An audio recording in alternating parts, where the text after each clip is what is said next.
What is it? How big? It seems big. Huh? No way. Let's go. I'm coming, bro. What's going on, Salt Strong Nation? It's Matt Nagyak, and I'm back with another on the water report for you guys. Now, I was able to get out on the water with some insider members recently. You guys know that's one of the perks of being an insider member.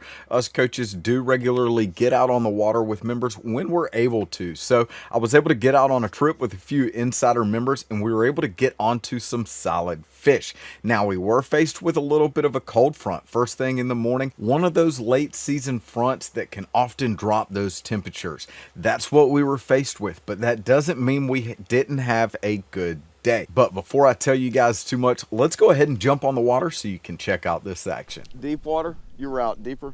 Yeah. That's what I just was telling Boyd a few minutes ago. I said, I think this cooler temp might got them pushed off. What's going on, Eric? How you been, Bubba?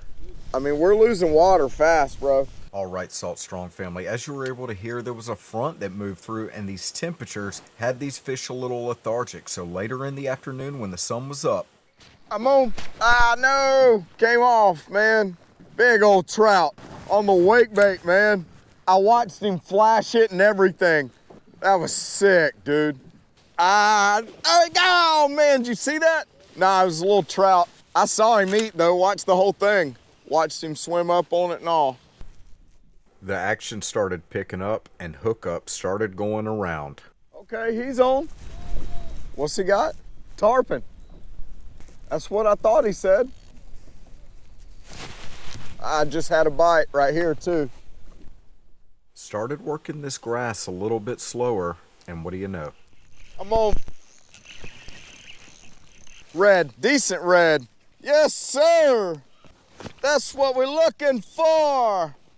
Oh, on that jerk shad, y'all. Z-Man jerk shad out here with the Texas side jig head, ripping it through the grass. If you're ever wondering what color to use and you're really not sure, like if you're exploring a new area and you're not really sure what color to use out there in that new area, white or Slam Shady is even better than white, but they are great colors because white, Slam Shady, those opaque colors like that, they take on the color of the water. So that actually is helpful because you don't have to pick and choose what color is going to work best or what blends in with that watercolor, because color of the water will naturally work with that white or the Slam Shady. All right, you guys, here you go. You see it right there in the corner of his mouth. He crushed that jerk shad. As I said, y'all, Z-Man on that Texas side jig head right there. Nice redfish right here. Beautiful fish. See if we can get a quick picture. Let this guy go. All right, y'all, we're gonna send this fish on back. Oh, he was ready to go. See if we can get another one, y'all. That was pretty good. That was pretty good.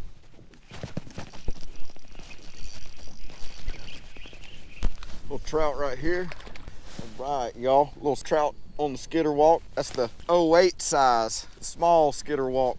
The bite's been tough out here today, so I switched to the small size. See if I could tease something into biting. Got me a little trout right here on this broken bottom right here. Just gonna keep working it. This is the same spot I got that last redfish. Figure I'd just keep working these potholes here.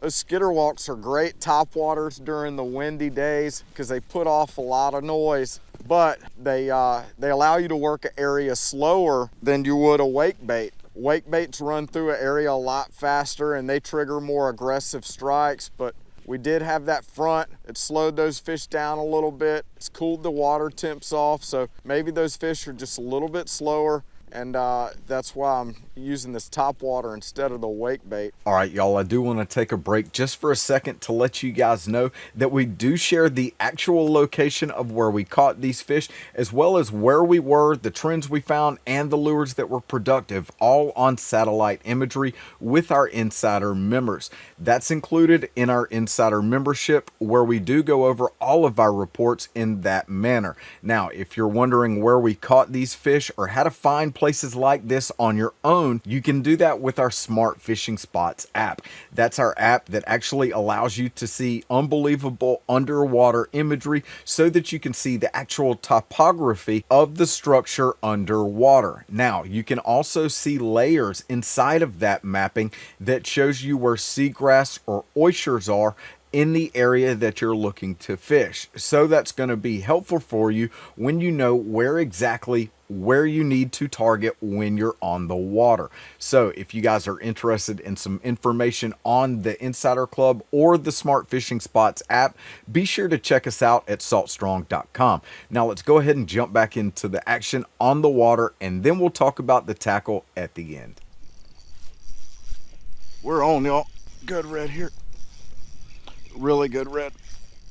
There he is. Oh yeah, there we go. Right here on the broken bottom. Crush that skidder, dude. Oh God. Gotta get this fish up. There we go.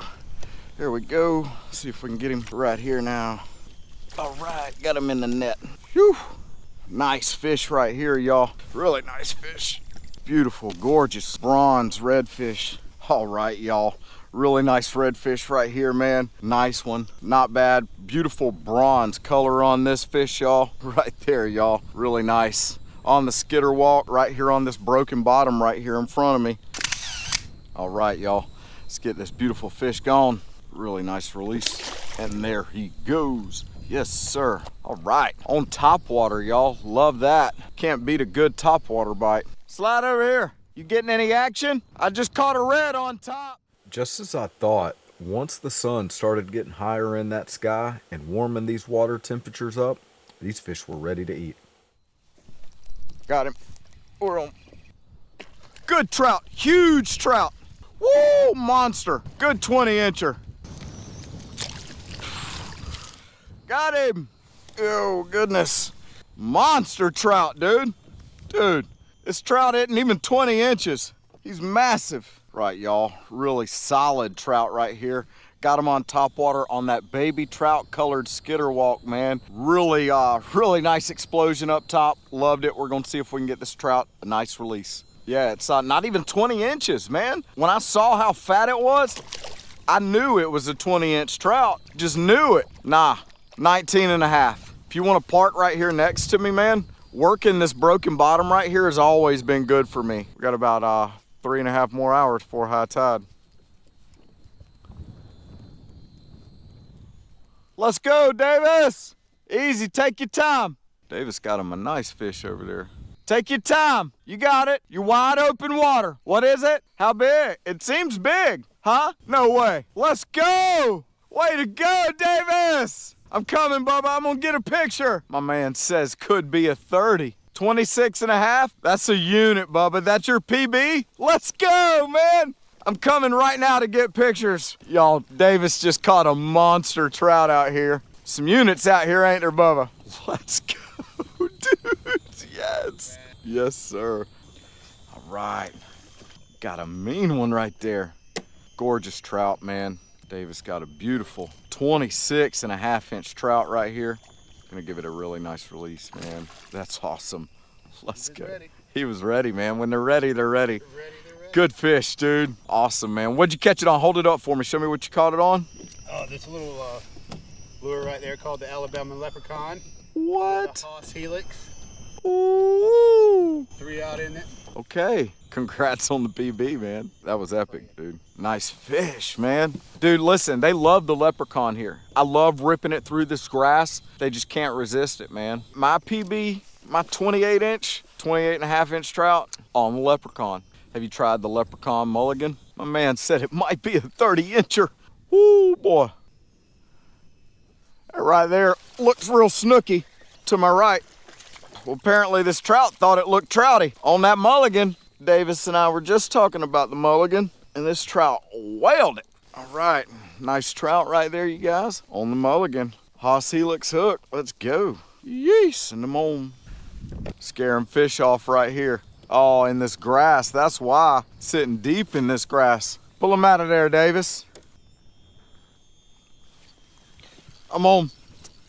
Right on that point. Cool little trout. Feisty sucker too, man. All right, there we go. Another trout there on the mulligan. Just talking to Davis about that mulligan here in the creek system. Looks like it might be money.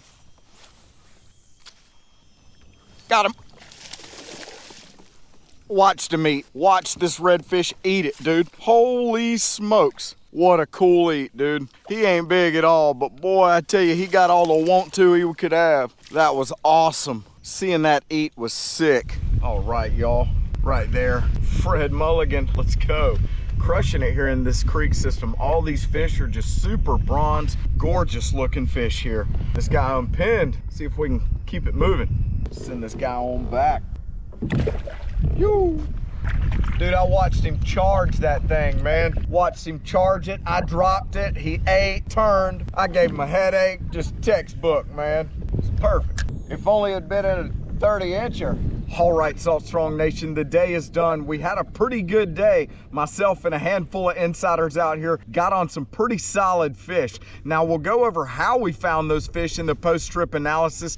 Keep in mind that's exclusive to insider members, so if you want to know how or where we caught the fish, make sure you check us out at saltstrong.com. If you're interested in picking up any of the tackle, it'll be at the links down below, along with a link to the tackle store. All right, welcome back, Salt Strong Nation. Now, I did say we'd talk a little bit about tackle. Now, just to start with, my main man, Davis Dodson, insider member, did pick up his personal best trout at 26.5 inches on the Alabama Leprechaun with the Haas Helix hook. Now, I personally, as you see in the video, have also caught my personal best trout on that Alabama Leprechaun. Now is a great time to target those big trout. Now, a jerk shad is one of the tried and true methods for large trout. And this just goes to show you that the Alabama Leprechaun specifically triggers those big bites. So I will say that was the high performer for the day, as it brought in the biggest fish. Now, I also did have some success on that Z-Man jerk shad as well with the Texas eye jig head. And I was able to have some solid success working that broken bottom area with that presentation. Now, you guys see that I do switch to a topwater as well. Now, that 08 size skitter walk was able to trigger a couple really nice bites up top as well. Being that it was a windy day, we had the winds to our back, and I was able to long bomb that topwater to get good distance and be able to get a long retrieve on that to try and draw in fish from as far away as possible. We know those skitter walks have a really nice low frequency sound to them as you retrieve them in a walk the dog fashion. So that was kind of my tactic there, and it brought some nice bites. Now, as we moved our way into that creek system, I did change things up a little bit, and I switched to the mulligan. That mulligan just does a really great job of bridging the gap between the small bait as well as the big bait that we see out in the areas right now. That 4-inch paddle tail just does a really good job of casting really far, as well as also putting off a lot of vibration in the water on retrieval. Now, I did have that on the 3/16 Haas Helix hook as I was trying to fight winds and get it down in that current. So that was just the best option for me on that day. So if you guys are interested in picking up any of the tackle that I've talked about, we'll link that down below in the description as well. Also, if you're interested in the Insider Club or the Smart Fishing Spots app,